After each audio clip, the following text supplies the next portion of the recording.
The year is 1855, and somewhere in the middle of the South Atlantic, 1,000 miles from the nearest lamp, the nearest bell, the nearest door, a wooden ship is running southeast under all plain sail, and the sun is going down behind her. She is a merchant ship, deep-loaded and far from home, 3 masts, a cloud of canvas the size of a field, a crew of 26, and a cargo in her hold worth more than the ship herself. From her deck the ocean runs unbroken to every horizon at once, and on the raised deck at her stern, where he has stood at this hour every evening of the passage, a man in a long coat is watching the light go unhurried, hands behind his back, reading the sky the way you might read a letter from someone you know very well. Everything you can see from where he stands, the ship, the cargo, the crew, the passage itself, and every soul asleep or waking aboard is his. Not owned by him, heavier than that. Entrusted. This is history for sleep. Tonight we keep the captain's night, one full night at sea in the age of sail, in the master's company, from this sunset to landfall. And along the way we shall answer the questions everyone asks about such men, the ones you may have wondered yourself. How does a person come to be a captain? What ladder reaches from a boy with a sea chest to the loneliest office afloat? Was it done for money or for freedom, and how much of either did it pay? What did he actually do all night on a ship where other men stood the watches? And the tenderest question of all, how often did they ever get home, and who was waiting, and what came in the letters? A ship at night, it turns out, is one of the great quiet places of history, a village of sleepers on a dark ocean, kept safe by a handful of watchful people and one man responsible for everything, asleep in his clothes, one deck below, listening even in his dreams. Nothing frightening happens on this passage. The glass is steady, the wind is fair, and the sea tonight is the kind sailors remember fondly ashore for 50 years. And if stories like this help you drift off, subscribing helps me make more of them. Now the sun is nearly gone, the first lantern is being lit at the binnacle, and the captain has just turned to look up at his sails, all of them drawing full, the day's last gold on the royals. Let us begin where his night begins, at the changing of the light.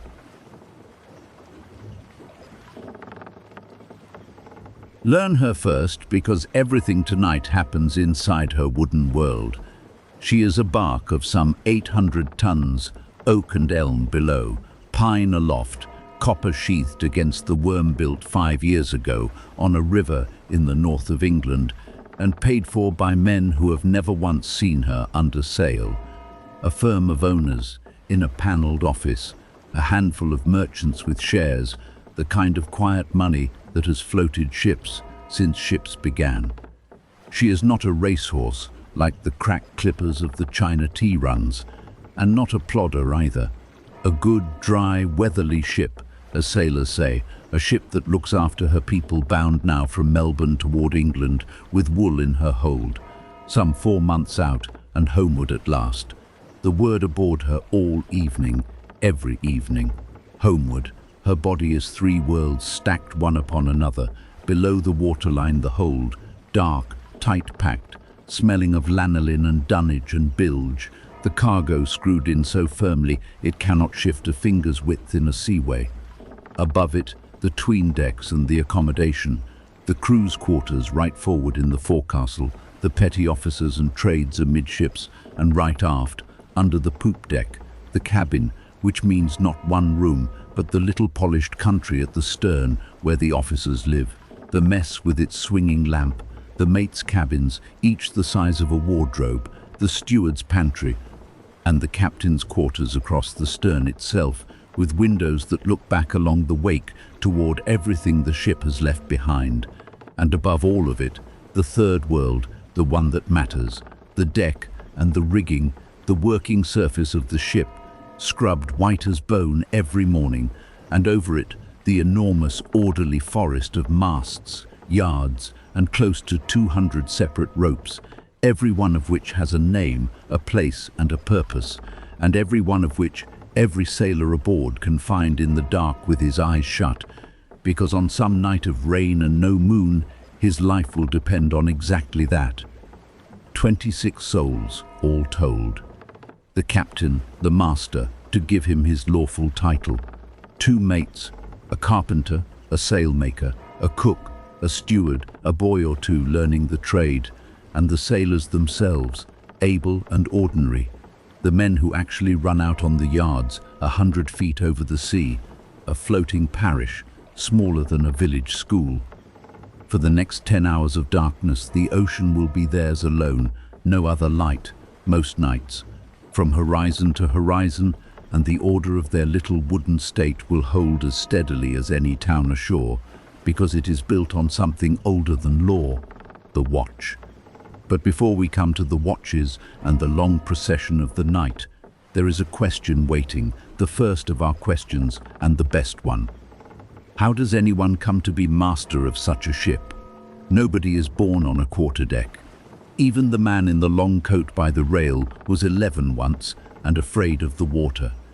Every captain begins as a child with a sea chest, so let us begin there too.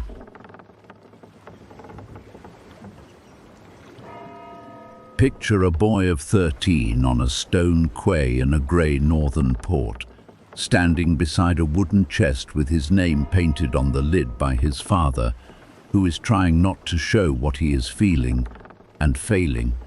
The chest holds everything: oilskins, sea boots, 2 knitted jerseys from his mother, a Bible from his aunt, needles and thread, a knife. The boy is going to sea, apprenticed, indentured for 4 years to a firm of ship owners, his parents having paid a premium for the privilege of his being worked half to death and taught everything. It is the ordinary door into the profession, and through it in this century pass thousands of boys a year, sons of masters and sons of shopkeepers, boys in love with the sea from books, boys sent because a family had one mouth too many, boys, a quiet many, simply following their father's trade, the way a smith's son follows the forge. His first years are the bottom of everything. He scrubs, he coils, he polishes brass. He is seasick and laughed at and cured of it. He learns to go aloft the first time in harbour, trembling, the second time at sea, and by the second year he is out on a royal yard in a breeze with his shirt full of wind, entirely at home, master of the one skill that cannot be taught from a book. But the book matters too, and this is the thing that separates the boys who will walk a quarterdeck from the boys who will not. In the dog watches, while others sleep or yarn, the ambitious apprentice is at navigation, working the sums, learning his sextant, borrowing the mate's tables because the way up is written in figures as much as in rope, and the way up in this modern age has become an examination. Since the year 1850, no man may command a British merchant ship without a certificate of competency, the ticket, the whole seafaring world calls it, earned grade by grade before the examiners of the Board of Trade, second mate when his apprenticeship is done, seamanship and navigation, the rule of the road, the working of a day's position, then years of service, then the first mate's ticket, harder, then more years, and at last the master's examination. Everything navigation, ordinary and extraordinary, chart work, stowage, tides, law, charter parties, what to do in every extremity the examiner's imaginations can furnish. A man who passes it walks out of the examination room with the right to be entrusted with a ship, and there is many a captain afloat tonight who will tell you honestly that no gale ever frightened him quite like that green table and those quiet gentlemen. Our man by the stern rail climbed exactly this ladder, apprentice at 13, second mate at 19, keeping his first night watch with his heart in his mouth, and the ship suddenly, terrifyingly his for 4 hours. First mate at 23, the driver of the ship's daily work. Master at 28, when the owners who had watched him for years, because owners always watch, gave him a ship of his own. He is 41 now, 28 years at sea, and the whole invisible ladder of it is standing beside him at the rail tonight, every rung remembered. The men who taught him, the mates who trusted him, the one old master who lent him books and made him do the lunar distance sums twice over, growling that the chronometer might stop one day, and then what? That is how a captain is made, slowly, by examination and by weather, out of a boy with a painted sea chest. What he was made for this deck, this hour, is beginning around him right now. The sun is down, the watch is changing, and the ship is putting on her night.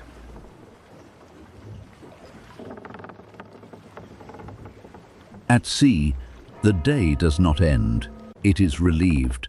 8 bells strike 4 double strokes on the ship's bell forward, answered by the little bell aft, and the ship changes hands as smoothly as a coin passed between palms. The system is older than anyone can say, and it is the true constitution of the ship. The crew is divided into 2 watches, port and starboard, half the sailors in each, and they divide the whole turning world between them, 4 hours on and 4 hours off, around the clock, around the ocean, for the entire passage. 4 hours on deck, steering, trimming, heaping lookout, doing the 1,000 small works of a ship underway.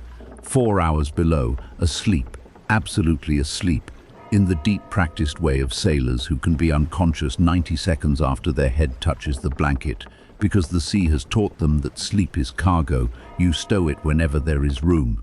And in the early evening, 2 short watches of 2 hours each, the dog watches, whose whole purpose is to make the number of watches odd, so that no man keeps the same hours 2 days running. Tonight's midnight watch is tomorrow's evening below. The sea, which is unfair about many things, is scrupulously fair about this. Listen, the relief is happening now. Up the ladders come the men of the starboard watch, oilskin smelling, still chewing the last of supper. At the wheel, the course is passed from mouth to mouth like a small ceremony, southeast by east, half east repeated back word for word, because a course mumbled is a course lost. The lookout on the forecastle head is relieved with the same exchange. The mates meet at the break of the poop, and the first mate hands the second the ship, her sail, her errands, the look of the weather, the captain's standing orders. Then the port watch goes below to its suppers and its hammocks, and the ship belongs to a fresh set of eyes until midnight. And the captain, here is the beautiful oddity at the center of our night. The master keeps no watch at all. The mates stand the watches. The captain stands the passage. He has no hours, because he has all of them free to sleep the whole night if the ship is easy, certain to be called if she is not, responsible in law and in conscience every minute either way. A new captain, the first week of his first command, nearly dies of it. Nothing is required of him at any given moment, and everything is required of him at every moment. The old hands learn what our man learned years ago, that command at sea is a way of resting without ceasing to listen, and that is the skill, above all the others, that we shall watch him practice tonight. For now he is content. He takes a last look at the weather. The sunset was clean, the glass is steady, the swell is long and kindly from the west, and he says the sentence that sets the whole night in motion, quietly, to the mate of the watch. I shall be below. Call me if anything changes. 6 words, and the ship is handed to younger men, and the captain goes down the companion ladder to his supper, which is, aboard any well-run ship, a small nightly kingdom of its own.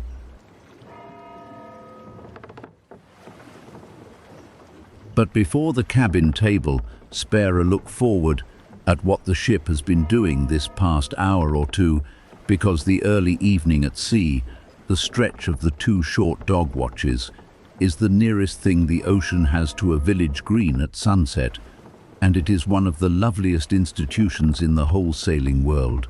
The dog watches exist, as we said, to make the arithmetic of the watches come out odd. But the sea, which wastes nothing, long ago turned the machinery into a festival. For these 2 hours, half the crew is always newly off duty and not yet ready to sleep. Supper is inside everyone. The day's heavy work is done, and the weather on a passage like this is at its kindest. So the forecastle empties itself onto the forward deck, and the ship keeps her evening, men on the spare spars and the forehatch with their pipes drawing sweetly. The day's small events tried over again in talk. The ship's jokes, every ship grows her own, incomprehensible ashore, aired and improved. Somebody has a concertina, of course. There has never been a deep water ship without one, any more than a village without a fiddler. And out of it, as the light goes, come the tunes that belong to this hour and no other. Not the working shanties, which are tools, but the listening songs, the slow ballads of home and parted lovers and rivers a wooden world away, sung with tremendous feeling by men who would deny the feeling to your face, one voice carrying the verse and the whole foredeck coming in low on the chorus, the sound rolling aft along the deck to where the mate on watch pretends not to be listening and fails. The boys dance sometimes, a hornpipe on the hatch to the quick tunes, all elbows and pride. Draught boards come up, and the sea's eternal card games played for tobacco and reputation. The sailmaker holds gentle court over some mending, the carpenter whittles, the oldest able seaman aboard. There is always one, silver ringleted, older than the mates and the master together by his own account tells, on request, one of the stories everyone knows by heart already, which is exactly why it is requested. And along the rail always, a few men simply stand and watch the sea turn gold and then grey, smoking slowly, saying nothing, off duty in the middle of the ocean, a condition of such perfect, uncomplicated leisure that kings might envy it. Nowhere to go, nothing owed, the whole evening provided, and the biggest sky in creation putting on the lamps. By the last of the second dog watch, the concertina has gone quiet, the pipes are tapped out on the rail, and the ship folds her evening away as tidily as she does everything. The watch below drifting off to its hammocks, the watch to come sorting itself toward the ladders for 8 o'clock. The green is empty, the village sleeps or works again. The parlour has become plain deck once more, and will become parlour again tomorrow at the same hour, as it has every fair evening for 4 months. It is the crew's own hour, and no order given aft has ever improved it. The wise master's hours among them simply see that nothing is allowed to shorten it, counting it quite correctly, part of the ship's provisions, bread for the body in the harness casks, and the dog watch for the rest of a man.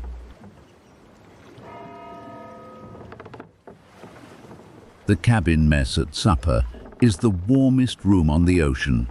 It is not large, you could touch both bulkheads with a boat hook, but it is panelled and bright, with a lamp in gimbals swinging gently over the table, so that the light stays level while the whole room breathes around it, and the table itself wears its fiddles, the little wooden fences that keep plates from wandering, though on a night as easy as this they are hardly needed. The steward serves pea soup, a roast fowl from the coop on deck. The hens have been paying their passage in eggs since Melbourne potatoes from the netting in the pantry, and because the passage has gone well and the captain believes in marking such things, a jar of his wife's own gooseberry preserve carried 12,000 miles for exactly this stage of the voyage, when home has begun to feel real again. The second mate is on deck. The first mate and the captain eat mostly in the easy silence of men who have sat at this table together for 4 months and said everything twice. What talk there is the ship's own dialect. The days run 210 miles, noon to noon, nothing heroic, thoroughly respectable. The sail she might carry if the wind freshens, the wool market, the first mate's ticket, for he sits his master's examination when they reach home, and the captain has been setting him problems all passage, the way that old master once set them for him. It is worth pausing on what this table is, because it answers half of one of our questions already. The captain at sea keeps a table like a small landed gentleman. His own stores, his own steward, his hens and his preserve, his decanter on Sundays. The style is not vanity, or not only. The master of a ship deals in foreign ports with merchants, agents, consuls and other captains. His table is his office and his reputation. A well-found cabin says, "This is a solid ship, a safe man, a house worth doing business with." The boy with the painted sea chest has become, among other things, the managing director of a small floating firm, and that, as we shall see when we come to the money, is not a figure of speech. Supper ends as it always ends. The steward clears, the lamp swings, the wake hisses softly under the stern windows. The first mate turns in his watch, comes at midnight, and the captain takes his tea into the little chart room abaft the mess, where the real treasure of the ship ticks quietly in a locked box, and the evening's serious hour begins.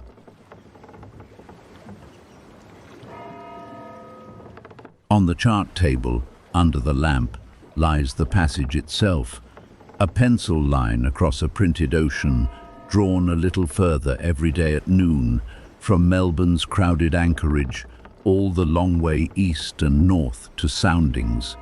And in a case against the bulkhead, each in its own gimbaled box, padded like jewels which they are, sit the 3 chronometers. They are the heart of the whole science. A chronometer is a clock that has promised not to lie. Wound at the same hour every day, the steward reminds the captain, though the captain has never once forgotten, never moved, never startled, keeping Greenwich time to within a breath across half the world.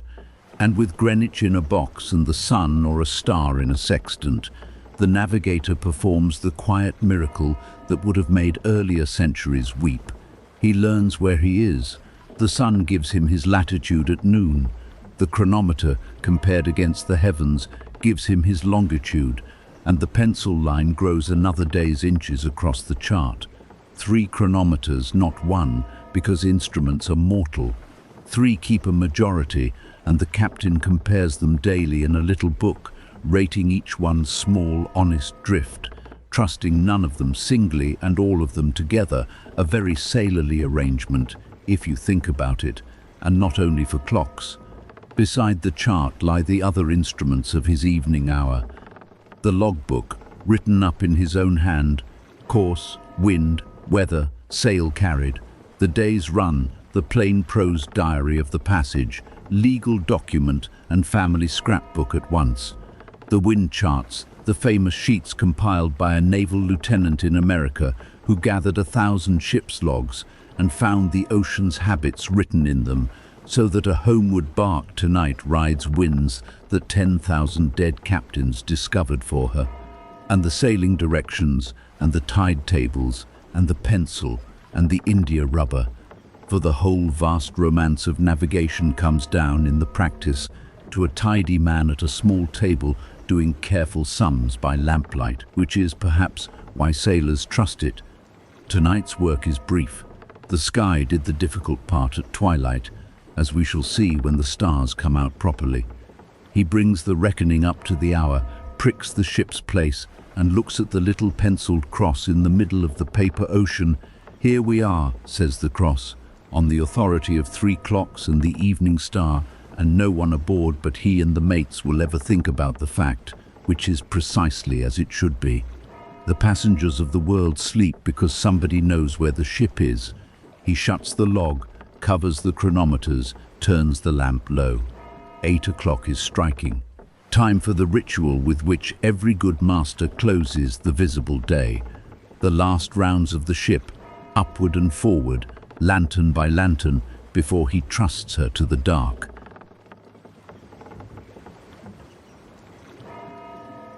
The captain's evening rounds are not in any regulation.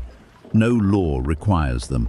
Every good master makes them, and a sailor polishing brass in his old age will tell you he could feel the difference, lying in his hammock, between a ship whose captain walked her at night and a ship whose captain did not.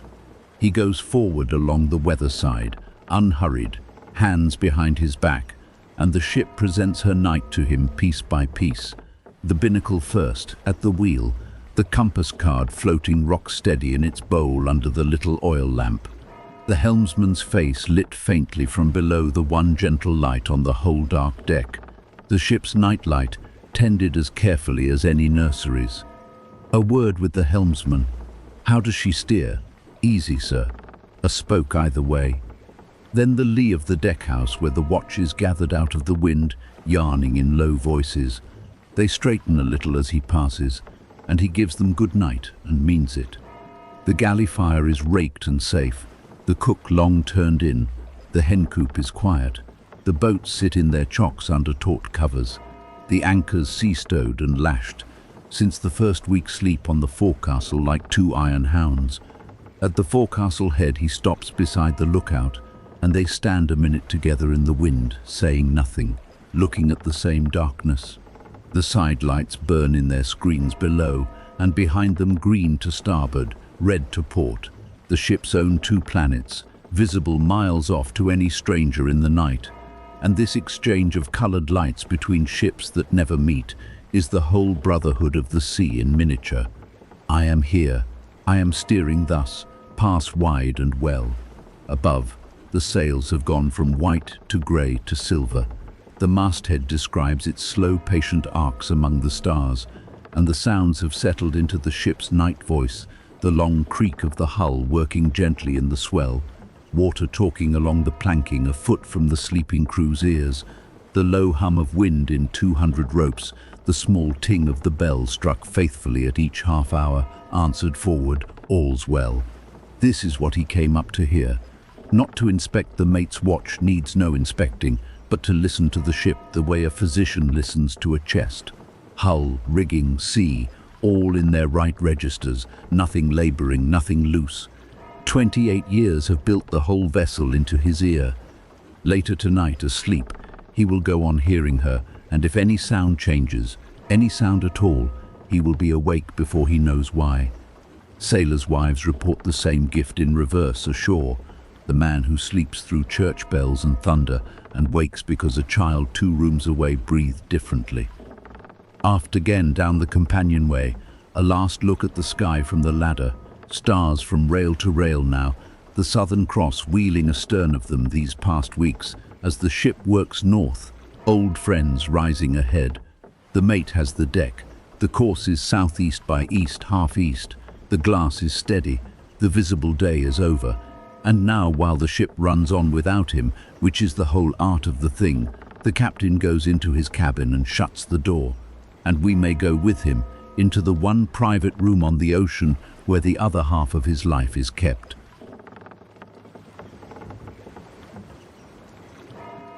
The captain's cabin runs across the stern, and its windows look backward, which is right. Somehow, all day he faces forward for the ship. The room where he is only himself looks along the wake toward home. It is a small room and a whole world. The berth, built into the ship's side, with weatherboards to hold a sleeper against the roll. The desk, with its rail-fenced top and its locked drawers, ship's papers, owner's letters, the crew's wages account, the money for port charges in a strongbox bolted through the deck. The books, navigation tables and law, at one end of the shelf, and at the other end the private library that goes to sea with him, some poetry, some sermons, a natural history of the sea because he likes to know what he is looking at, and 3 novels his wife chose, rationed out across the passage like everything else aboard.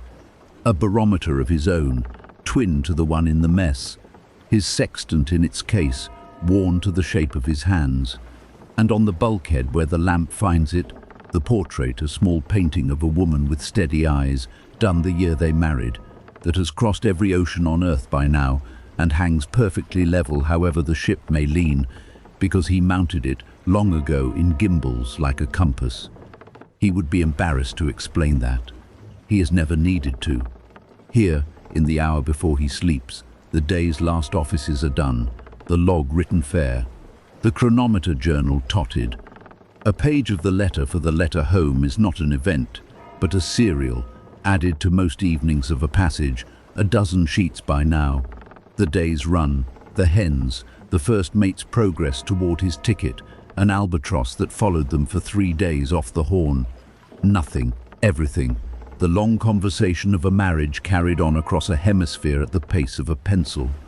At the next port with a mail agency, the whole bundle will race home ahead of him on a steamer, so that she reads in June what he wrote in April and knows roughly nothing of where he is tonight. And this, we shall see, is the one real price of the whole calling, paid on both sides in the same coin of patience. He winds his watch. He reads a little the sermons tonight. The novels are being saved, like the preserve, for the last 1,000 miles. And then the captain of the ship does the bravest routine thing in his profession. He takes off his boots, lies down in his clothes, always in his clothes at sea, always, and puts out the lamp, trusting 25 other souls and a mate of 26 to carry his whole world through the dark while he sleeps. Below him the rudder mutters on its pintles. Through the planking comes the endless soft conversation of the sea with the hull. The portrait sways imperceptibly level on its pins. In 4 minutes he is under, not shallowly, but in the sailor's way. The body plunged deep, and one sentinel sense left standing at its post, wide awake among the sounds. And while he sleeps, let us answer quietly the question his locked desk has been asking since we came in. Was it worth it in plain money, in plain freedom? What did a man actually get for giving the sea his whole life? The drawer with the accounts is right there. Let us look.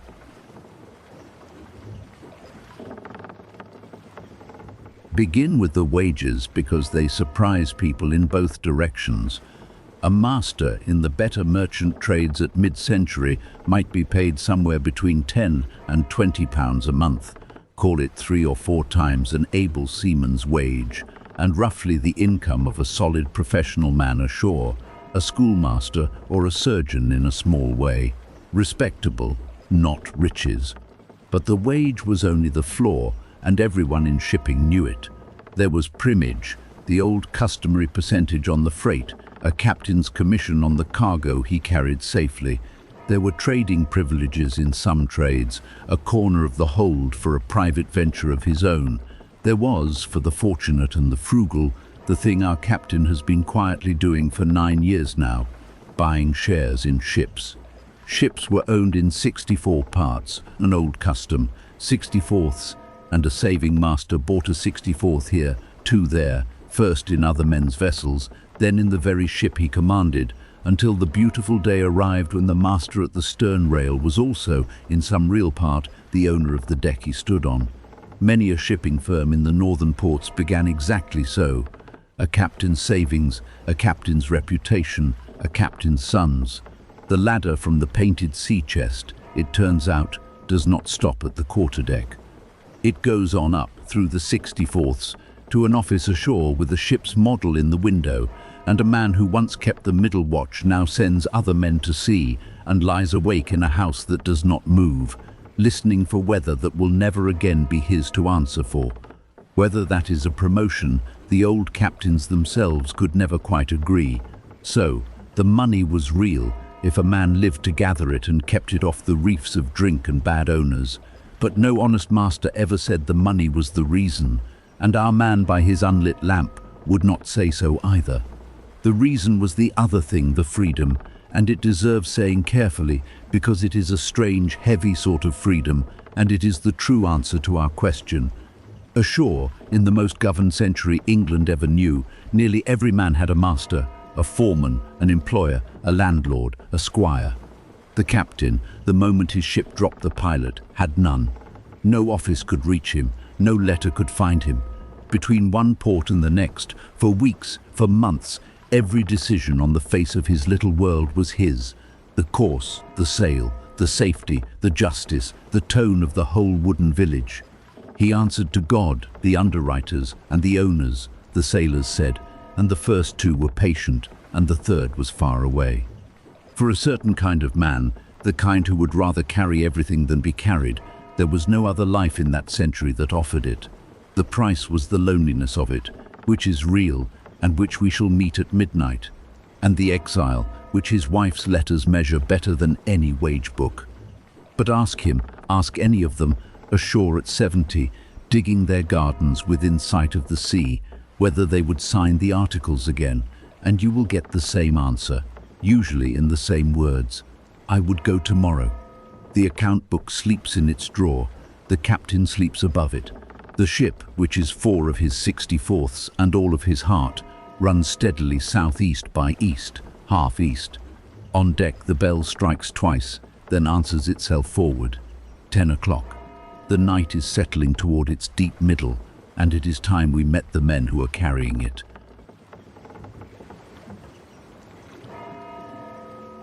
While the master sleeps, the ship is carried by a dozen men and the oldest institution afloat, and it is worth spending an hour of our night simply watching them keep theirs. The second mate has the deck, 26 years old, ticket fresh in his chest, walking the weather side of the poop, hour after hour, for the officer of the watch does not sit, and would not if he could. Walking is how he listens. His command for these 4 hours is total and borrowed at once. The ship is his to run, and not his to risk. His standing orders: sleep one deck below, with one ear open. It is the apprenticeship for loneliness, this rank 4 hours a night of practicing what the captain carries always. At the wheel, an able seaman stands his 2-hour trick, feet planted, hands easy on the spokes, steering small, that lovely phrase, by the feel of the wind on his cheek and the dim card floating in the binnacle light. Steering a big ship at night is one of the unsung crafts of the world, anticipating her, coaxing her, letting her have her small liberties and taking them quietly back, keeping the wake straight as a furrow with corrections nobody could see. The best helmsmen are talked of, by name, in dockside taverns 1,000 miles from their wheels. Forward on the forecastle head, the lookout, relieved every 2 hours because eyes go stale, leans on the rail with the whole forward half of the universe in his charge. The horizon, the sea between, the sky's lower rooms. Every half hour, at the bell, his cry comes down the wind, the oldest small song of the sea watch. The lights are burning bright, sir, and all's well. In the waist, the rest of the watch finds the 1,000 quiet jobs a ship invents. A man whipping a rope's end by lantern light, 2 more sweating up a brace an inch because the sail's shoulder had begun, just barely, to shiver. And between jobs they gather in the lee of the deck house and do what sailors have done on watch since the first sail was raised. They yarn, low voices, pipe glow, the old stories getting a knot better with each telling. The night watch is the sailor's parlour. Men who have shared 100 of them are bound in ways landsmen have no word for. And below, in the forecastle, the other half of the village sleeps. Hammocks and narrow bunks swaying all together with the roll, sea chests lashed, one small lantern turning, boots standing watch by every berth. The watch below sleeps in its clothes too, minus boots. Everyone at sea sleeps ready and sleeps profoundly, healthily, enviably. No bills, no news, no choices. The day's labor done honestly in the open air. The whole dark house rocked, truly rocked on the swell that has come 3,000 miles from some finished storm to be tonight's cradle. Of all the sleep in this series of ours, the great house, the gaslit city, the lighthouse, the train, the sailors is the deepest, and the sailors know it. It is the one luxury of the hardest trade in the world, and they take it like wages. 8 bells, midnight. The watches change again, the same murmured courses, the same relievings, the first mate's boots on the ladder, the port watch rolling out warm and the starboard rolling in, and in his cabin, the captain surfaces just enough to hear the ceremony complete itself, checks the ship's sounds against his inner manifest, and goes down again content. The middle watch begins, the deep of the sea's night.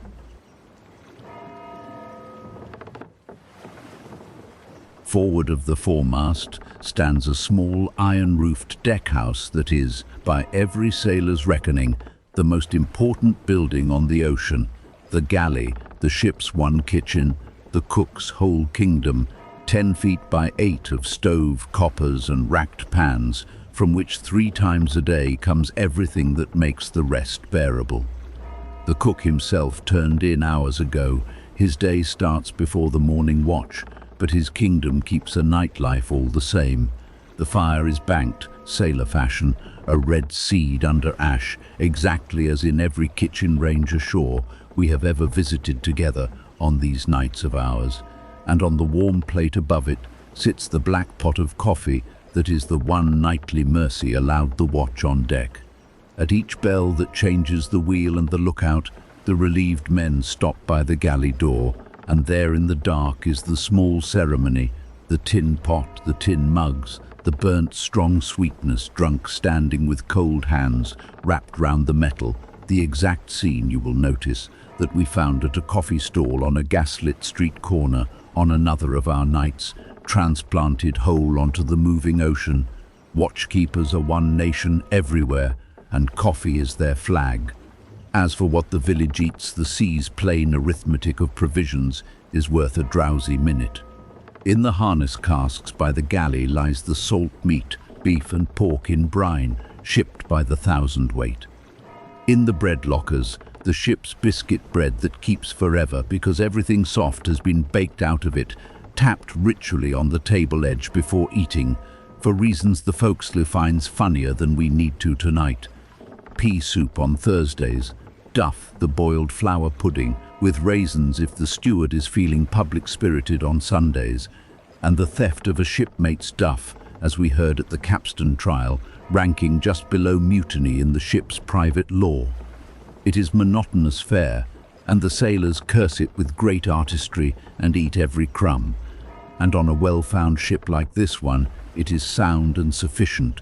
The lime juice served out daily by law against the old seasickness, the water sweet in its iron tanks, the hens paying their eggs aft, and the pig, there is a pig, there is always a pig, name of Dennis, fattening amiably in his pen against some future Sunday, that the crew discusses in his hearing with terrible relish and no real intention, for Dennis, 4 months a shipmate, is by now approximately sacred.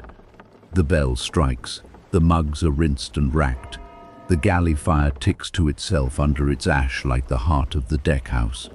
Bread for the body, coffee for the watch, and Dennis asleep in his straw. The commissariat of the little wooden state, all in order, all dark, all breathing. And it is in the middle watch always that the sky does its best work, so let us go up one more time for the stars.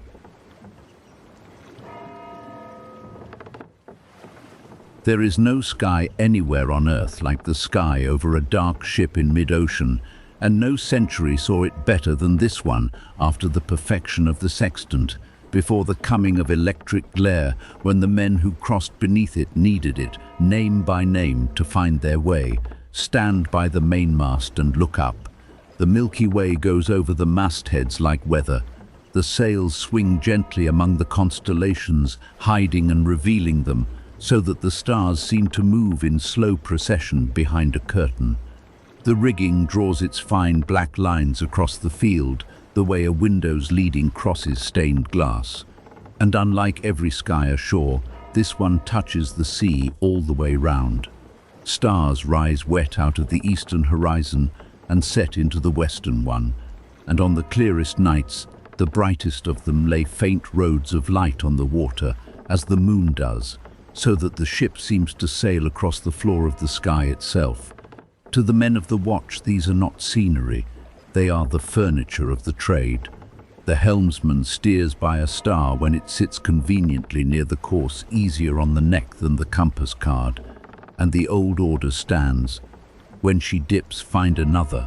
The mates know perhaps 60 stars by name, and bearing Aldebaran, Rigel, Canopus, Vega, the cross behind them now, and the bear before the working stars, the ones in the almanac's tables.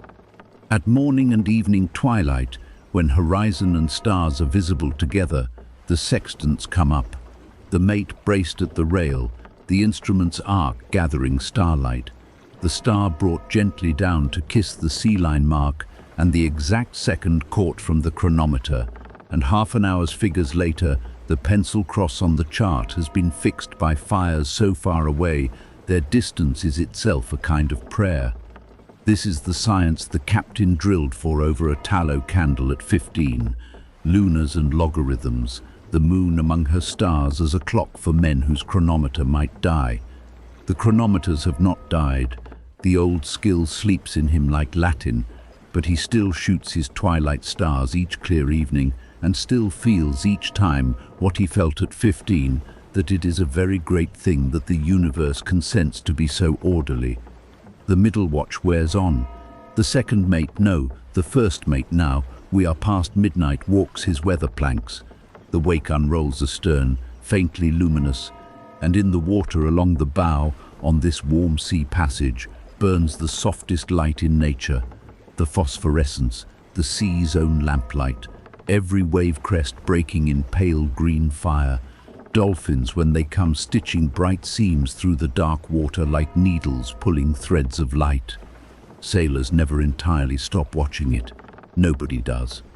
It asks nothing, means nothing, and is beautiful all night for no one, most nights, but the lookout and the stars.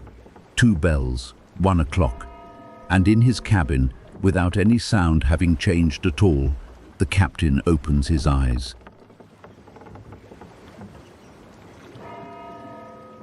No one called him. Nothing is wrong. This is simply the other half of command. The half no examination tests. The master's night is a tide, and somewhere in the middle watch, it always turns him briefly ashore into waking. He lies still a minute, reading the ship through the dark the way you read your own house at night. Heel, unchanged. Roll, the same long, easy period. The rudders mutter, the waters register against the planking, the particular soft groan the mizzen step makes on the starboard roll, all present, all in key. The wind, by the sound aloft, has eased half a point and drawn aft a touch. The mate will be thinking about the mizzen staysail. No need to go up, but he goes up, of course. He goes up in stocking feet with his boots in one hand, pausing at the companion hatch to let his eyes open properly, and stands a while at the top of the ladder in the dark, unannounced, doing his silent trade, listening, smelling the weather, letting the night report to him. The first mate, who heard the hatchmates always hear the hatch, strolls over, and there on the dark poop occurs one of the small classic scenes of the sea, the two of them side by side at the rail, half a conversation in half sentences. Eased a little, sir, drawn aft. Staysail. Was about to, sir. And that as every mate who ever stood a watch could tell you, is the whole grammar of trust between a captain and his officer. I saw it too. You were right. She is yours. The staysail goes up with a soft rumble of hanks and a sheet squeal.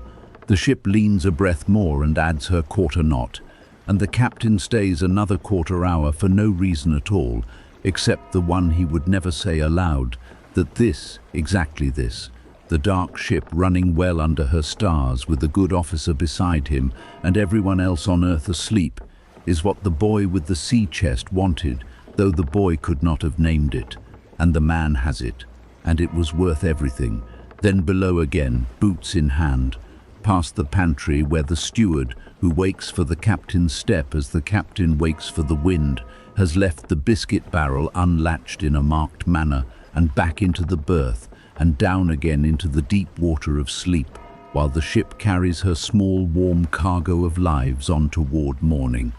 If the night holds fair, he will not stir now until the grey before dawn. The night will hold fair. We have arranged it so tonight, for everyone aboard and for you.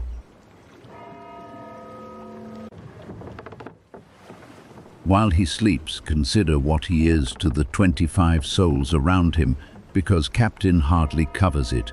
He is the mayor of the village. First, the settler of disputes, the keeper of the peace of a community that cannot be gotten away from. 26 characters in a wooden lane, 180 feet long, 4 months at a time. The good masters govern the way ours does, lightly, early, and mostly invisibly, a quiet word to the mate about 2 men who have stopped speaking, a job found that obliges them to haul on the same rope, the ship's own medicine of shared work and shared weather doing the rest. Sailors' memoirs are full of tyrant captains, because tyranny makes stories, but the ocean's daily truth was mostly this other, unrecorded kind of mastery, the kind whose achievement was that nothing happened, all passage, and everyone came home still shipmates. He is the magistrate too, when he must be. The law of England sails with the ship, and he is its whole bench. On this passage, the entire criminal calendar has amounted to one stolen plum duff, tried at the capstan with heavy ceremony and sentenced to general satisfaction, to the washing of the culprit's mess kids for a week.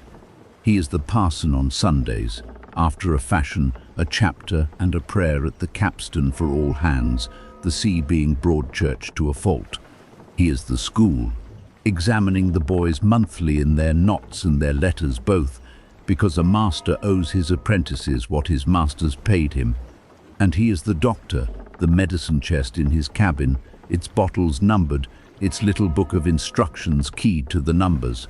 And if his physicking runs mostly to salts, splints and common sense, it is applied with such gravity that it usually answers, the sea curing the rest as it always has, with sleep, salt air and no place to buy anything worse.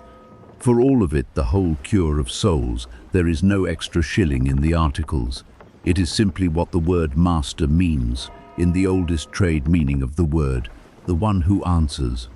Somewhere around 4 bells of the middle watch, the lookout's cry drifts aft, all's well, and it is a larger report than the man delivering it knows.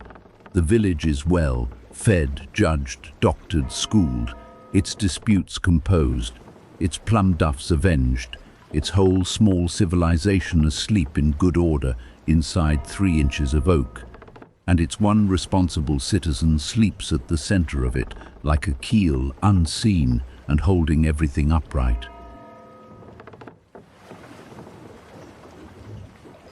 Three bells, away on the starboard bow, very far off, the lookout's eye catches what the ocean offers perhaps once in 3 nights of this passage, a light. It grows with glacial patience, a green sidelight and a masthead lantern, another homeward-bound ship converging gently out of the dark.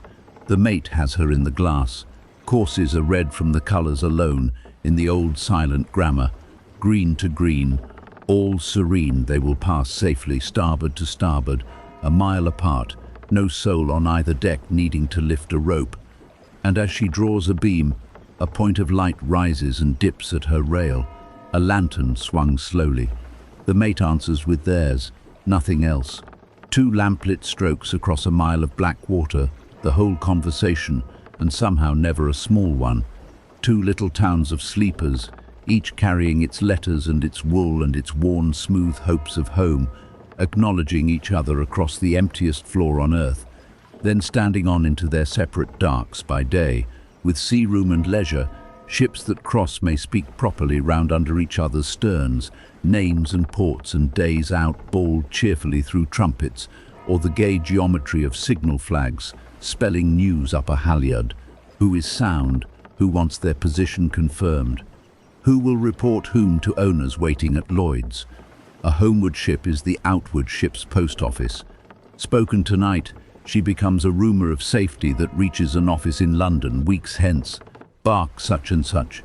Spoken, all well. And by that thin thread, a woman in a northern port learns, months before any letter, that the particular deck she thinks of nightly was above water and running well on such an evening. The sea kept its families in suspense for half a year at a stretch, but it also invented, out of lanterns and flags and the courtesy of strangers, the gentlest news service in the world, and no message in it was ever so common or so welcome as those 2 words, all well. The stranger's stern lantern dwindles, drowns among low stars, is gone. The ocean closes its ring around the ship again, hers alone to the horizon. 4 bells answer themselves along the deck, and the night, having shown its one event, settles into the long silver middle stretch that sailors mean when they say, ashore, trying to explain what they miss. You don't know quiet. You've never heard quiet.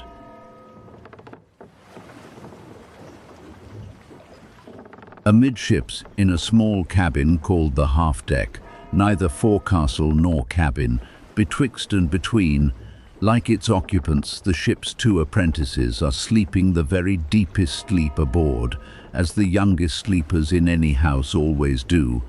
And since the whole arc of tonight's story began with a boy and a sea chest, we owe their small kingdom a visit before the night turns. They are 14 and 16, the younger 8 months at sea and still, in his private heart, astonished by all of it. The elder a passage further on, worldly, an authority on everything, one voyage away from discovering how little a second voyage knows. Their sea chests, the paint still fresh on the younger's name, serve as seats, tables, wardrobes and confessionals. Above them swing the oilskins like guests. On the bulkhead are pinned the things boys pin, a map of home, a ballad sheet, a portrait of a mother. Each would die rather than be caught kissing goodnight, and each has. Their day has been the ship's hardest. Boys get the errands of both watches, the slush pot, the coal scuttle, every rope's end that wants coiling, and their day has also held, as most of their days hold, some moment worth the whole indenture premium. This evening it was the hornpipe on the hatch to the concertina, and the bosun himself saying, "Not bad, boy," which will last the younger one about a week. And their nights hold the thing the whole profession is secretly built on. 4 hours of every darkness, each boy stands his watch with the men coiling down in the dark, learning the ropes in the literal ancient meaning, sent aloft in fair weather to learn the yard's geography while the learning is gentle, and at some point in every watch there comes a minute when nobody happens to need him, and the boy stands at the rail alone with the night ocean going past, and the enormous thing settles on him quietly, that he is at sea, that the dark ahead goes on for 1,000 miles, and the ship is walking into it sure-footed as a farm horse on a known lane, that men can do this, and that he is being made slowly, watch by watch, into one of the men who can. 28 years ago, on another ship's rail in another ocean's dark, the man now asleep in the stern cabin stood in exactly that minute. Every master afloat did. The half-deck is where captains come from. It is the bottom rung of the ladder we climbed at the start of our night, sleeping now mid-rung, rocked in the dark amidships, the ship carrying, along with the wool and the letters, her own next generation stowed safe. Their lamp is out, their boots stand ready. The elder snores with authority. Let them sleep. Of everyone aboard tonight, the boys have the farthest to sail, and though neither would believe you if you told him, the best of it all still ahead.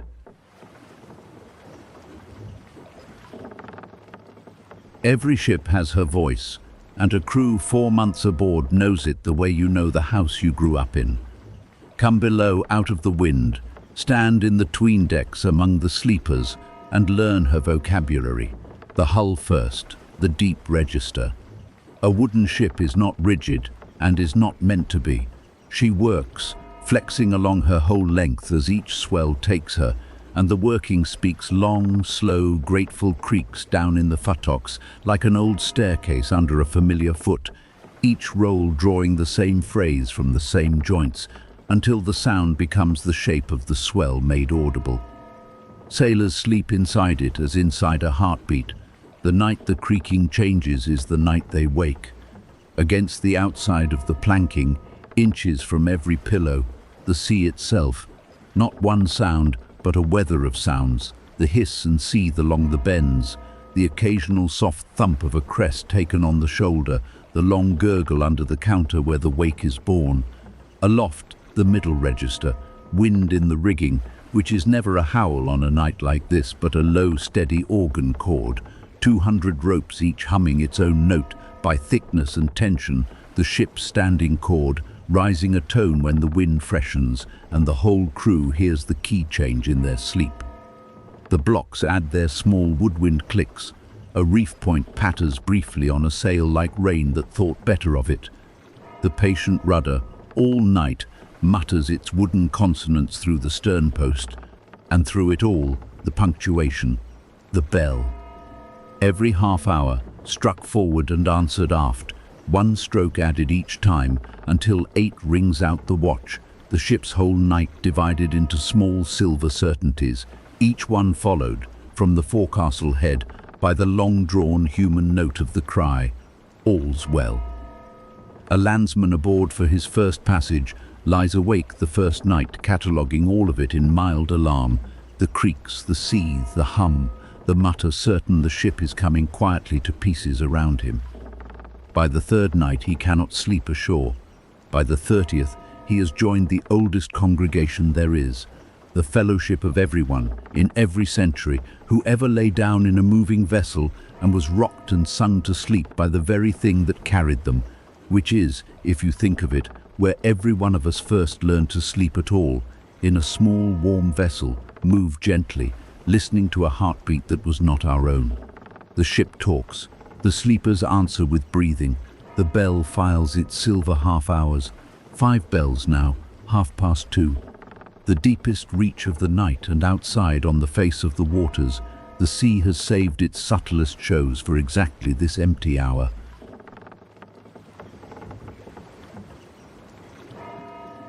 The ocean at 3 in the morning keeps a private gallery, open only to watchkeepers, and tonight it is hanging its quiet masterpieces one by one. The moon first, rising late and waning, coming up out of the sea astern like a lamp carried up a stair, and laying down, the moment it clears the horizon, the road, that broad, trembling path of light from the ship's wake to the edge of the world, along which all the old forecastle yarns agree, a man off watch may look but should not stare too long, for it pulls gently at something in the chest. The flying fish next, this being a warm passage, startled out of the bow wave in silver handfuls, skittering 40 yards downwind on stiff wings, and swallowed again by the dark water, and one, tonight as most nights, landing with a small patter on the deck itself, where the cook will find it at dawn and add it, philosophically, to breakfast. Below the bow, the porpoises come and go in the phosphorescence, not the daytime frolic, but the night's version, slow and luminous, each animal sheathed in pale fire, crossing and recrossing the cutwater like spirits with some mild business there. And high astern, on set wings that have not beaten in an hour, the albatross, the same bird, the mate would swear, that picked them up a fortnight ago, holding station off the quarter through the dark hours, tilting once in a while to catch what the sails spill, the loneliest companion in nature, keeping company with the loneliest trade. The men of the watch see all of it and say almost nothing, which is their way of seeing it. A pipe stem points at the moon road, a head shakes slowly over the porpoise's fire. The albatross gets a glance each time a man comes aft, the way you glance at a portrait in a hall you pass daily. Sailors are called unsentimental and are, about everything that can be bought. About this, the free nightly extravagance of the world they work in, they are the most quietly sentimental men alive. They simply consider that speaking of it aloud would be a kind of spending, and they are saving it, all of them, every night of every passage, against the long years ashore at the end when the sea will be a thing they had once entire and gave to no one. 6 bells, 3 o'clock, the moon climbs, the road narrows astern, the great bird holds its station, and the captain sleeps through all of it without loss, for this is the other privilege of his 28 years. Every show the sea is showing tonight is already inside him, stored whole, from 1,000 watches, and what the young second mate is seeing now for the 10th time and storing forward, the master keeps and dreams on. The sea pays its people in this coin all their lives, and neither the paying nor the saving ever stops.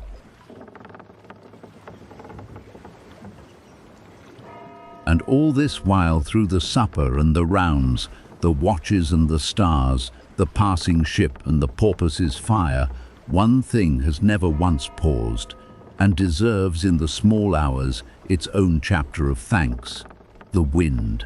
The same wind, from the same quarter, at the same kindly strength, hour after hour, day after day, for 3 weeks now. Ashore, no wind on earth behaves so. Out here, the ship is riding one of the great permanent engines of the world. The trade winds and the trades are the quiet secret of everything peaceful about tonight. They are the planet's own housekeeping. The sun heats the middle of the earth, The warmed air rises along the equator and flows away high overhead toward the poles. Cooler air slides in along the sea's surface to replace it, and the turning of the earth itself bends that vast incoming tide westward, so that across two broad belts of every ocean, one north of the line and one south, the wind blows always, steadily, from the same corner of the sky, and has since, long before there were sails to care, the old navigators found the belts by trial and wreck and famine, and named them for what they were worth to commerce. The trades, the winds you could trade by, the winds a merchant could build a calendar on. Whole economies learned to breathe with them. The Spanish plate fleets rowed them west. The East Indiamen timed their monsoon passages like farmers timing harvest. And the wind charts on our captain's table, the American lieutenant's great harvest of 1,000 logbooks, are at bottom one long map of where these faithful winds live and how to walk from one belt to the next across the fickle latitudes between. For the crew, a passage through the trades is the sailing life's reward chapter, the weeks the sea owes them for the horn. The yards, braced sharp the first day, go untouched for a week at a stretch. The sails, set and drawing, stay set and drawing.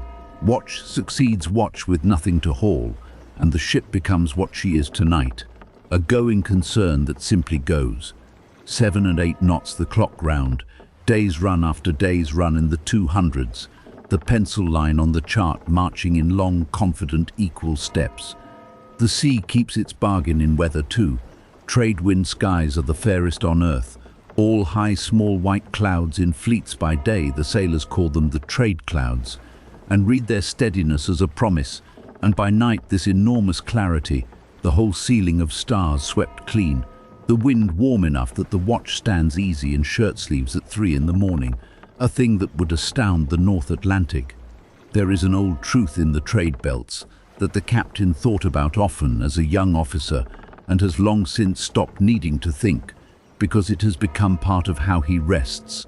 Out here, for these weeks, the ocean is not an adversary and was never one. It is a road, the most reliable road the pre-steam world possessed, more punctual than any turnpike, smoother than any rail, running the same direction on the same schedule for 10,000 years. And the ship upon it tonight is not fighting her way home, but being carried on planetary machinery by sunlight and the turning of the earth, with the whole system checked nightly against the stars and found always exactly where the charts promised. The listener may take the same rest from it that the master does.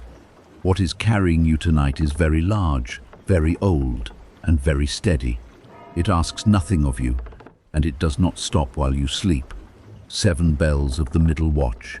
The trade hums its one long note in the rigging. The trade clouds file past the moon in convoy. The wake unrolls astern, straight as a rule. The engine of the passage runs on, unattended, as promised.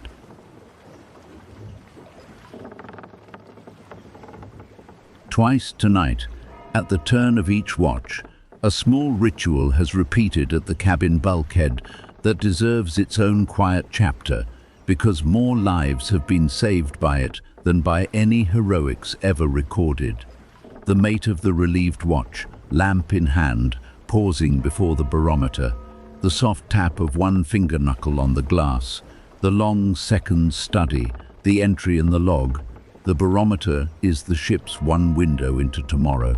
The sky can be read an hour ahead, the swell a day behind, but the column of quicksilver in its brass tube answers the only question the sea ever really asks: what is coming? And answers it with a fraction of an inch, steady and high, as tonight.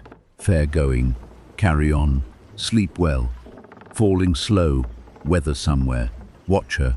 Falling fast, the reading every master has met a handful of times and remembers each one, shortened down now, whatever the sky pretends. Our captain, like all his generation, has the numbers of his worst nights by heart, the way other men remember dates of battles, and he has too the opposite treasury, the memory of glass taps that promised fair and kept the promise, hundreds upon hundreds of them, the vast unrecorded majority of the sea's nights, of which this is one. There is a deep thing here, worth carrying towards sleep.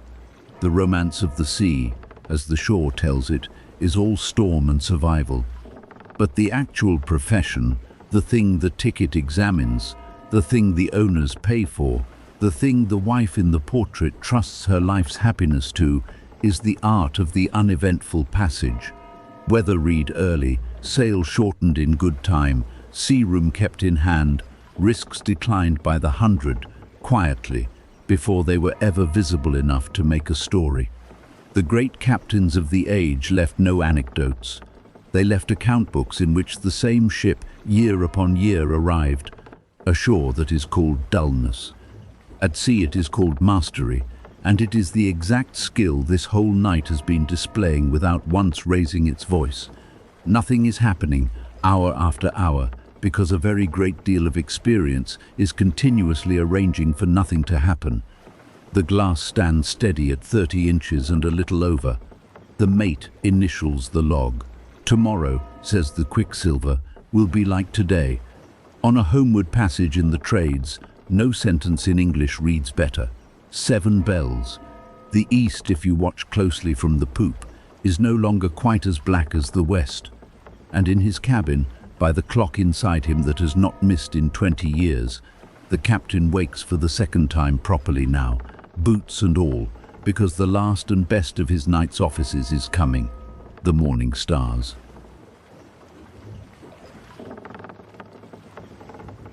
But first, while he shaves by lamplight, the ship swaying his reflection gently in the glass, the question we have saved for the tender hour before dawn, because it is the tender question. What about her? W-H-A-T. About home.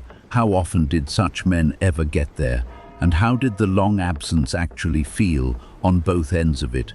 Here are the honest arithmetic and the honest answers. A deep-water master of this era was gone. Commonly, the better part of a year at a time, often more if the owners found him outward freights from port to port, and home between voyages for a few weeks, a couple of months at best, before the next articles were signed. Across a marriage, it added up the way his wife could tell you to the month. 15 years wed, and perhaps 4 of them, all told, under the same roof. The letters carried everything else. His, written nightly at the stern windows as we watched, posted in bundles from every port with a mail agency, racing home on the new steam packets ahead of his own slow wool. Hers, written just as faithfully into the void, addressed to ports he might reach months on, care of agents, ship after ship, so that a captain arriving in a far harbour went first to the agent's office, and there, if the sea lanes had been kind, was the packet, 2 months of home in a ribboned bundle, read in strict date order in his cabin that night. The ship's business waiting outside a shut door. Berths were met this way, at 4 months' distance, and the other news too, and every seafaring family knew the particular ache of joy and grief arriving stale, and loved each other through it, on paper, in installments for whole lifetimes. If the age of sail was heroic, here is where the heroism actually lived, not on the quarterdecks, in the writing desks, on both sides of the water. Some wives declined the arithmetic and went to sea. It was commoner than the storybooks know. Masters' wives on merchant ships were a settled institution, the cabin made homely with curtains and a cat, a hen coop enlarged, a wife who in 10 years at sea had learned navigation enough to check a chronometer sight, and in a few celebrated cases enough to bring the ship home when fever laid the officers low. The sailors, superstitions notwithstanding, mostly liked a captain's wife aboard. The food improved, the language moderated, and the master, they noticed, slept better. Ours sailed so, the first years before the children. The portrait in gimbals was painted the year she chose the shore and the nursery, and the plan in the locked desk, the 64ths, the savings book is at bottom nothing but the long, patient engineering of a day when the arithmetic reverses, the office ashore, the house with the harbour view, the man home every single evening, astonishing the children. That is where the ladder truly ends for the fortunate. Not on a quarterdeck, but back on the quay where it started. an owner now, sending ships instead of sailing them, walking down of an evening to watch some other man's topsails go down the river. Did they get home then? Slowly, partially, at last, entirely. And the wool in the hold beneath our sleeping crew is, among other things, another 64th's worth of that particular landfall. On deck, the sky pales, the steward's kettle sings, the captain squares his logbook, takes up his sextant case, and climbs toward the last hour of the dark, for the stars are still out, just, and the horizon is being born under them, and there is a fix to be taken in the loveliest 10 minutes of the navigator's whole day.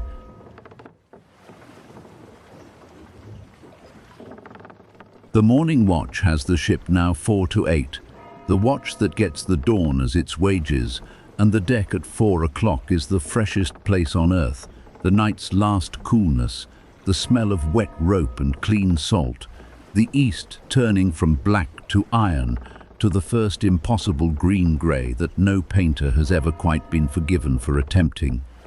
The captain and the first mate stand shoulder to shoulder at the weather rail, sextants up, in the navigator's brief holy season, morning twilight, when the working stars still burn and the horizon has just become a line a man can swear to. One by one, the old fires are brought down to the sea's edge and marked the exact seconds called and caught 3 stars for a fix, a 4th for conscience, and then the sky, its work done, is allowed to catch fire quietly in the east, while 2 men with pencils turn starlight into a cross on a chart. The cross falls where the night's dead reckoning said it would, near enough to make both men happy. The ship has run her 100 and some miles through the dark exactly as believed, which means the helmsman steered small, the currents behaved, and the whole apparatus of watches and bells and listening has once more carried its sleepers truly. Landfall, says the chart now, in 9 days, weather permitting, soundings inside a week. Homeward has begun to be a date instead of a direction. And around the 2 calculators, the ship wakes the way ships have always woken. The watch turns to with buckets and holy stones, and the decks get their daily scrub, barefoot men, rolled trousers, the long swish and clatter, working aft in the young light, the planks drying white as the sun clears the sea. The smell of coffee arrives from the galley like a rumor of civilization and is everywhere at once. The hens announce their egg. The boys are sent laughing aloft to loose the royals, for the breeze has held all night and the morning wants more sail on her. Watch below is called. Hammocks are lashed and stowed. The sleepers of the middle watch come up blinking into gold. Under the poop, the steward lays the cabin table with the good cloth, it being nearly Sunday. The whole wooden village, judged and doctored and rocked and carried these 10 dark hours, is up and about its bright business inside 20 minutes, and not one soul aboard, save the 2 men folding their sextants by the rail, spends a thought on how the miracle was managed, which is, as we have learned across all these nights of ours, the signature of every well-kept watch there ever was. It vanishes into the morning it made possible. The captain drinks his coffee at the weather rail, watching the royals fill. 28 years, and this hour has never once gone stale on him. Behind him, the log slate carries the night's plain verdict. In the mate's round hand, the same words as 10,000 nights before, and worth all of them. These 24 hours, moderate breezes and fine weather, all possible sail set, all well.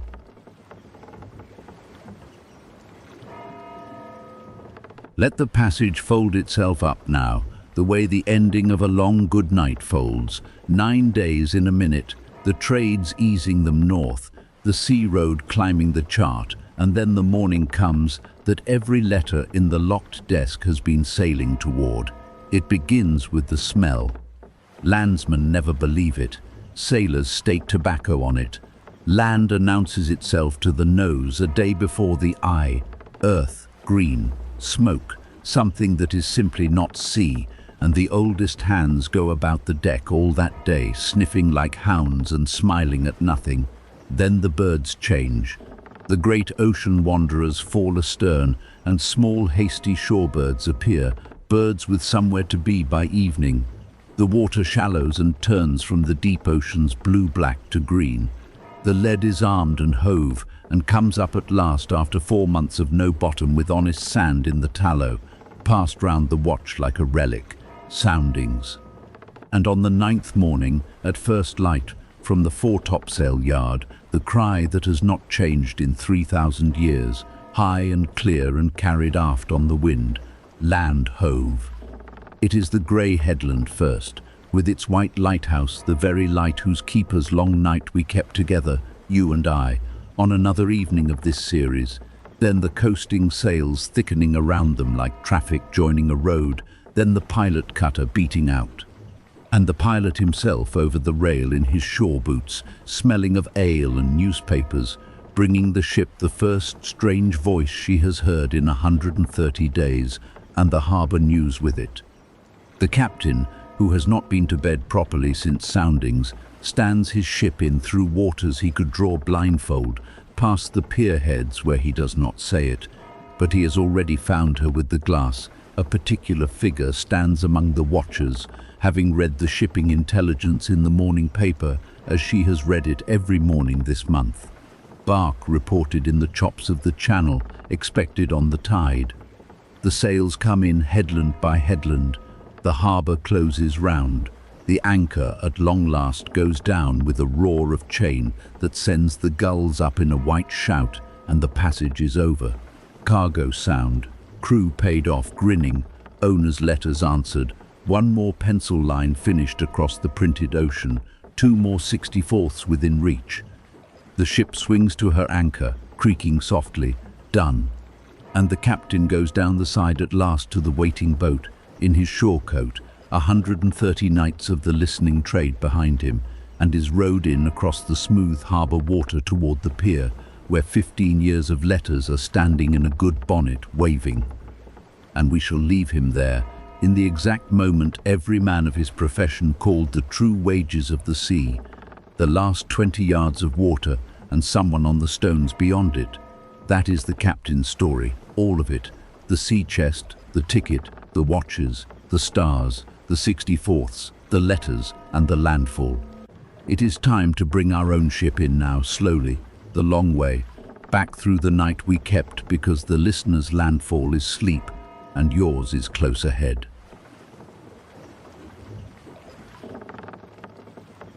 Come back on board, one last time. Not to the harbour, to the deep sea night, the middle of it, the best of it, where the ship is running easy under all plain sail, and none of the morning has happened yet. It is yours now for as long as you want it. That is the listener's privilege. The captain had to make his landfall, but you may keep the passage. The watch is set. Half the village sleeps and half the village watches, and the halves will trade all night, 4 hours and 4 hours, as they have since before anyone's grandfather went to sea. You are of the watch below. Your hammock is slung, your boots stand by. Nothing on the whole dark ocean is yours to answer for until morning. The ship is in younger hands, and the younger hands are in older ones, and the oldest hands of all are asleep one deck below you with one ear open, listening even in their dreams. You may stop listening. That is what the whole arrangement is for. The course is southeast by east, half east. It was passed at the wheel like a small ceremony, repeated back word for word, and it will be passed again at midnight, and again at 4, mouth to mouth through the dark, unchanged. The helmsman steers small, by a star that sits near the course, and when she dips he will find another. The wake runs out behind, straight as a furrow, faintly shining. The stars are being watched. Not idly, professionally, known by name, 60 of them, brought down at twilight to touch the sea's edge, caught to the second, turned into a small penciled cross that says, "Here we are." The universe consents to be orderly. 3 clocks in padded boxes keep Greenwich faithfully in the dark. Somebody knows where the ship is, and it is not you, and it does not need to be you. Sleep in a world like that. It knows where it is going. The glass stands steady. The knuckle tapped it at the change of the watch, and the quicksilver said what it has said all passage. Tomorrow will be like today. Fair going. Carry on. The worst thing on the sea tonight is a flying fish on the deck, and the cook has plans for it. The ship is talking softly all around you. The long, grateful creak of her working, the same phrase from the same joints on every roll. The seethe of the sea along the planking, a hand's breadth from your pillow and 3 inches of good oak away. The organ chord of the wind in 200 ropes, all humming low in the settled key of a quiet night.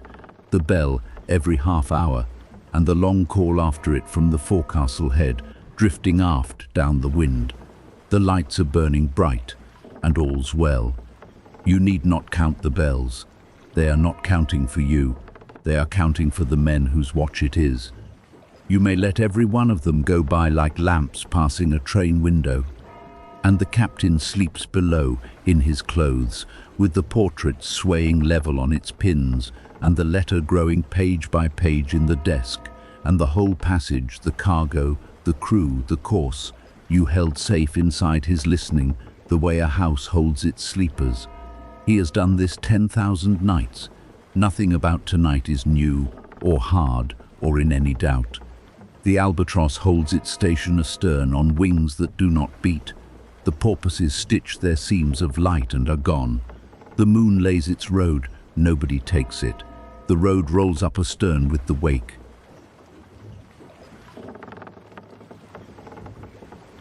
Let the watch have the ship. Let the mate walk his plank slow and even, and the lookout keep the whole forward half of the world, and the helmsman hold her steady on the star. Let the bell count its silver half-hours out to the fishes. Somewhere very far ahead there is a grey headland and a lighthouse, and a pier with a figure on it, and the ship is going there at 7 knots, all night, every hour of your sleep an hour nearer, but that is the morning's business, and the morning is not yours to fetch. It will come up out of the sea astern of its own accord, the way it always has. The watch is set, the course is passed, the glass is steady, the stars are named, the captain is listening, so that no one else need listen. The ship is asleep, and someone is awake so that she may be. And tonight, that someone is not you. Good night.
There's the bell, and the answer, forward. All's well.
She's steering easy, a spoke either way, the wake straight as a furrow.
The glass is steady, fair going, carry on.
The captain's below, listening in his sleep.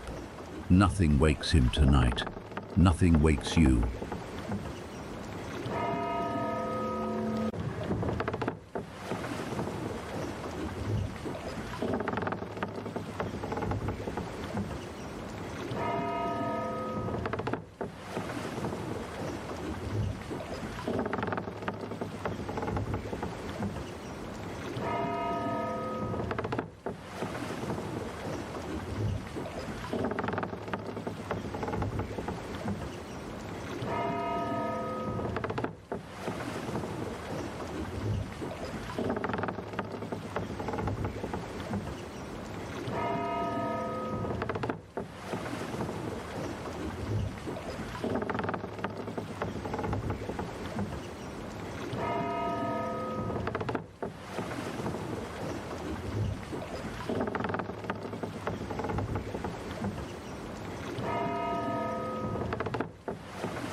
All's well, all's well. Good night.